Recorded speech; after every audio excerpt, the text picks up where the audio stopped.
And this is the tragedy of sin as a way of seeing. Porn comes into your heart through the eyes, but it changes the heart and then conditions it in such a way that your eyes are then affected. You lose the ability to discern between what is good and what is bad, between what's beautiful and what's ugly, what pleases God and what displeases Him. You see, porn blinds you. Not physically. We can laugh now at the antiquated medical warnings that masturbation can make a person go blind, but spiritually, it's a very serious thing. It makes you unable to see the goodness of God's design of your sexuality, of romantic relationships, of male and female friendships, of marriage, of so many other things. So that's the tragedy of sin as a way of seeing. But I also mentioned that sin is a way of acting in the world. You will pursue what you consider to be good. So if you've been deceived about what's good, then you will pursue those false goods and gradually harden your soul. Scripture says that those deceitful desires lead you to practice every kind of impurity. And practice makes perfect. This is the one great danger of porn. No one really realizes at first. It seems victimless and mostly harmless, but as a practice, it's conditioning you.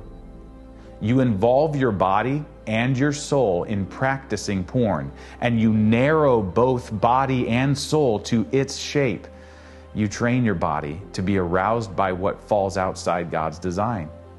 You train your soul to delight in what is illicit and forbidden. This can happen with explicit pornography and masturbation, but it also can happen with erotic fiction, fantasy, anime, VR, social media feeds. They can come at you from endless angles.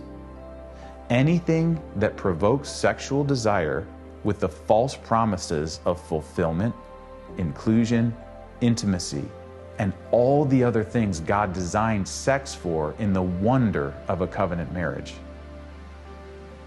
And little do you realize that this practice robs you of the ability to be attracted to the goodness of God He has left everywhere in His creation and in His Word.